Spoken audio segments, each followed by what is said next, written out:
Un gynéco à votre écoute, présenté par le docteur Joseph Lévy. Bonjour à toutes, c'est un plaisir de vous retrouver depuis la semaine passée.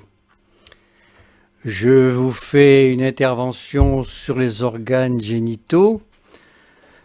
Après vous avoir fait la semaine passée les organes génitaux externes, je vais traiter maintenant les organes génitaux internes. Et je vous rappelle tout l'intérêt de bien connaître l'anatomie féminine pour en comprendre après les anomalies et les perturbations tant physiologiques que pathologiques. Alors, les organes génitaux internes regroupent l'utérus, les trompes et les ovaires. L'utérus d'abord. Il est situé au centre du petit bassin et il est dans le prolongement du conduit vaginal. Il est penché en avant ou en arrière. Il y a des femmes qui ont des utérus rétroversés, mais cela n'a que de rares complications. Surtout, elles se plaignent parfois de douleurs lors des rapports en profondeur, car on vient cogner contre le fond utérus et c'est parfois un peu douloureux, mais ça n'a pas un aspect pathologique. C'est un organe essentiellement musculaire. On parle de muscle utérin, car c'est par les contractions de ce muscle, les contractions utérines, que le travail d'un accouchement se fait. Ce travail, par les contractions utérines de plus en plus fréquentes et de plus en plus intenses, permettent l'ouverture progressive du col et la progression du fœtus vers l'extérieur.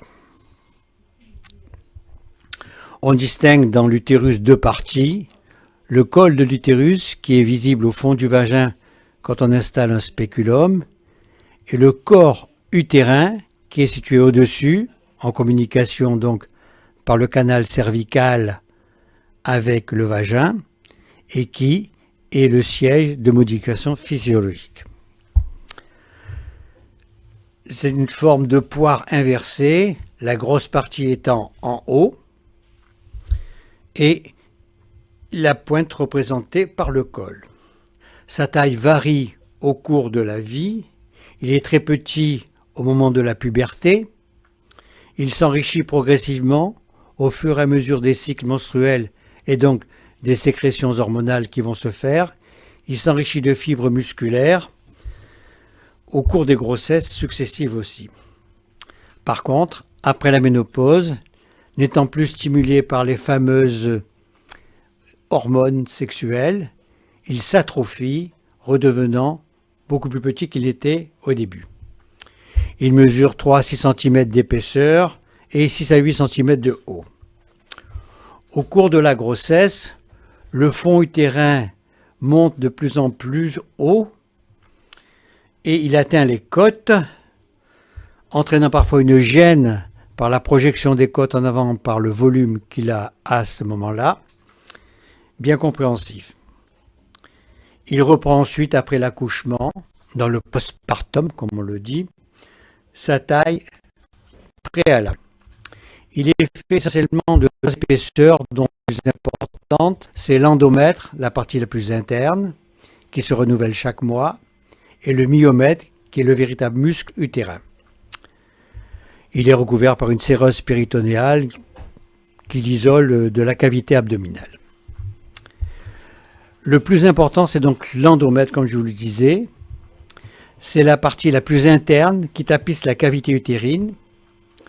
Il est l'objet d'une augmentation progressive de hauteur au cours du cycle menstruel, donnant ce que l'on donne en deuxième partie, la dentelle utérine, par un enrichissement de vascularisation, favorisant l'implantation d'un œuf, par exemple, s'il y a fécondation.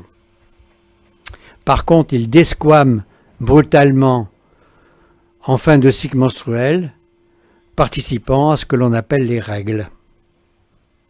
Mais il se renouvelle ensuite, chaque mois, avec la répétition du cycle hormonal qui se répète lui aussi.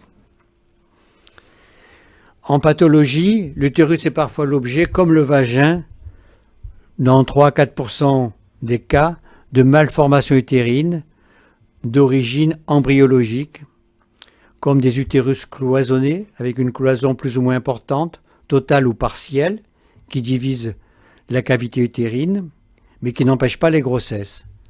Parfois, une seule partie de l'utérus se développe, donnant ce qu'on appelle un utérus unicorne, ou deux parties, des utérus bicornes, qui n'empêchent pas aussi les grossesses, mais peut poser des problèmes pour l'accouchement. Parfois, les malformations utérines sont associées aux malformations vaginales, comme par exemple des imperforations de l'hymen, par exemple, ou des cloisons dans le vagin, lui aussi. Nous verrons plus tard la pathologie de l'utérus avec l'endométriose, dont on parle de plus en plus de nos jours, et les cancers du col de l'utérus et les cancers du corps de l'utérus, qui ont deux diagnostics et deux pronostics tout à fait différents. Au-dessus de l'utérus et de chaque côté des cornes utérines, il y a les trompes. Les trompes que l'on dit les trompes de Fallope, parce que c'est lui l'anatomiste qui les a décrits, mais ça n'a pas d'importance. Il y en a deux, une de chaque côté des cornes utérines. Elles se présentent sous la forme de tubes qui s'abouchent d'un côté à la cavité utérine et de l'autre côté en contact par le pavillon de la trompe, qui ressemble un peu à l'extrémité d'une trompette, dont les franges ont un contact direct avec l'ovaire pour capter l'ovule au moment de l'ovulation. On appelle ça le flirt ovaro-tubaire. Ces trompes, et c'est très important, sont tapissées de cellules qui ont des cils à leur extrémité supérieure qui battent dans un seul sens du pavillon vers la cavité utérine pour permettre à l'œuf fécondé de descendre le long des trompes et d'aller faire son implantation dans l'utérus, ce qu'on appelle la nidation de l'œuf fécondé. Malheureusement, parfois, ces cellules ciliées s'abîment du fait d'infections et peuvent donner en pathologie des salpingites aigus ou chroniques qui altèrent le mouvement de ces cils vibratiles et favorisant, si elles sont répétées et importantes, des stérilités d'origine tubaire, nécessitant parfois des interventions chirurgicales de microchirurgie ou, plus facilement maintenant, des procréations médicalement assistées. La deuxième complication que l'on peut observer au niveau des trompes, ce sont les grossesses extra-utérines par implantation de l'œuf, non pas dans la cavité utérine, mais extra-utérine dans les trompes, bien sûr, qui posent des problèmes de diagnostic précoce pour éviter les complications à type de rupture et d'hémorragie interne qui mettent la vie de la femme en jeu.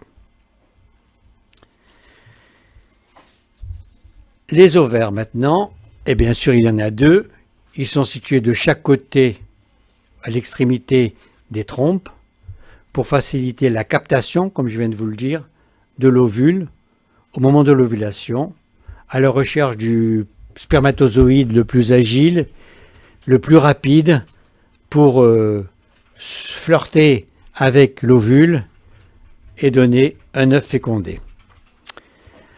Les ovaires ont une grosse importance par leur fonction. Elles ont une fonction que l'on dit exogène et une fonction endogène. La fonction endogène, c'est leur sécrétion d'hormones sexuelles. Vous en avez entendu parler déjà, ce sont les œstrogènes qui sont produits tout au long du cycle. Puis en deuxième partie du cycle, la progestérone qui est sécrétée qu'après l'ovulation et donc en deuxième partie du cycle. Ces organes agissent en outre ces hormones agissent au niveau d'autres organes comme le vagin et les glandes mammaires. La fonction exogène, la plus connue, c'est la ponte ovulaire, je m'excuse du terme, entre le 12e et le 14e jour d'un cycle, pour un cycle habituellement normal de 28 jours, plus ou moins 5 jours. Au départ, dès la naissance, les ovaires comportent à peu près 500 000 ovocytes, c'est-à-dire des futurs ovules. Seuls 450 à 500 vont mûrir progressivement à chaque cycle. Après 40 ans, il reste des ovules dans les ovaires. Bien sûr, ils ont vieilli en même temps que la femme qui les porte.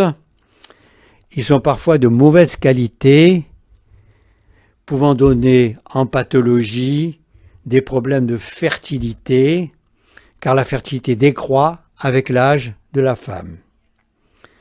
Elles peuvent être à l'origine d'avortements spontanés, de fausses couches, d'infertilité bien sûr, et malheureusement aussi d'anomalies chromosomiques sur l'enfant à naître, comme la trisomie 18 ou 21.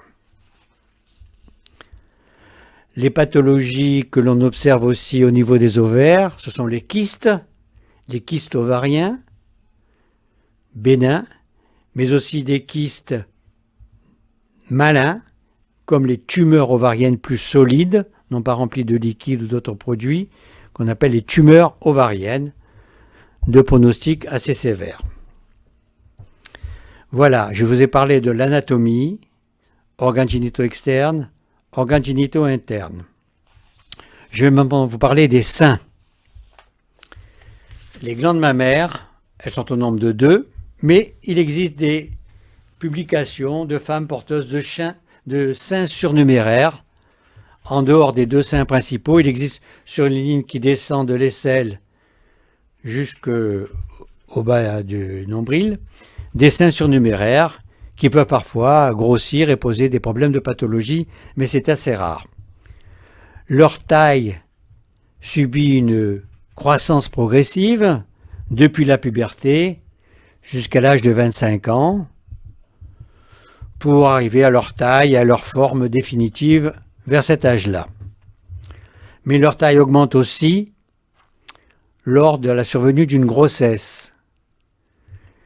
L'énorme inondation hormonale de la femme pendant la grossesse fait que les cellules des glandes mammaires grossissent et préparent la femme à la future lactation qui s'installe dès après l'accouchement. Et en plus du lait qu'elles apportent, je vous rappelle qu'elles transmettent beaucoup d'anticorps maternels à l'enfant, et donc ce qui fait que l'on favorise plutôt l'allaitement maternel que l'allaitement artificiel. Mais ça dépend de chaque femme et de la conception qu'elles en ont. Le galbe et la consistance des seins s'amenuisent avec les grossesses successives, les variations de poids avec des diminutions de volume, voire des ptoses mammaires. L'âge, bien sûr, intervient. Quand on décrit le sein, on décrit au sommet du cône l'aréole, qui est de couleur brune ou rosée, cela dépend de l'origine ethnique, qui est soulevée par de petits grains, des petites boursouflures, qui sont des glandes sébacées. Le diamètre d'un aréole est de 15 à 30 mm selon les femmes et leur corpulence, bien sûr.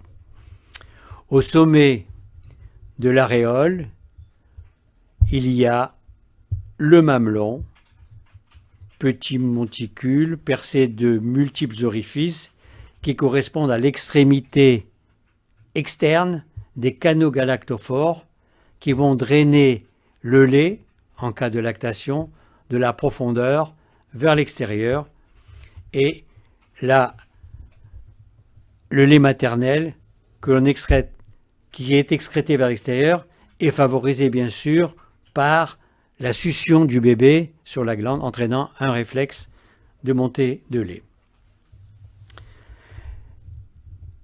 En pathologie, on décrit des kystes banaux, des tumeurs solides aussi, des adénofibromes et bien sûr des cancers du sein.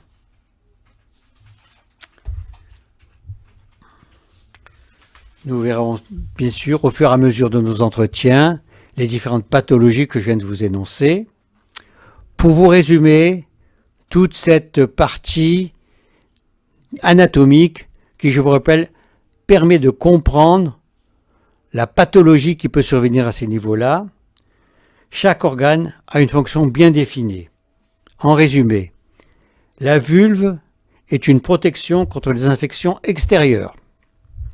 L'hymen qui ferme le vagin en bas est une membrane plus ou moins épaisse, mais peu épaisse en général, située à l'entrée du vagin, qui sera plus ou moins déchirée lors du premier rapport sexuel, donnant ce que l'on appelle les vestiges hyménéaux. Le vagin permet bien sûr les rapports sexuels, puis en cas de grossesse, ce canal est emprunté par le mobile fœtal qui descend au fur et à mesure de la dilatation du col. Bien sûr, je vous rappelle que c'est l'élasticité de ce conduit qui permet toutes ces modifications. L'utérus, comme je viens de vous le dire, est un muscle qui servira à contenir le fœtus grâce à ses propriétés relaxantes, de distension. Au fur et à mesure de la croissance du fœtus, les parois de sa prison provisoire augmentent. C'est une véritable couveuse naturelle qui permet à l'embryon puis au fœtus de se nourrir grâce à la vascularisation qui se fait par les vaisseaux qui sont dans le cordon ombilical qui unit le placenta et le fœtus. Nous venons de le voir, les trompes véhiculent les ovules qui sont pendus par les ovaires au milieu de chaque cycle. Et la fonction de reproduction endogène de ces ovaires est celle des œstrogènes et de la progestérone qui se déversent dans le sang sur beaucoup d'organes cibles, comme nous l'avons vu. L'excitation sexuelle entraîne aussi des modifications non seulement des organes génitaux externes, mais aussi des organes génitaux internes, de la peau, du cœur qui s'accélère. Bon, je ne vais pas vous faire mon petit cinéma. Voilà, je vous remercie de votre écoute, à la prochaine et merci de me suivre.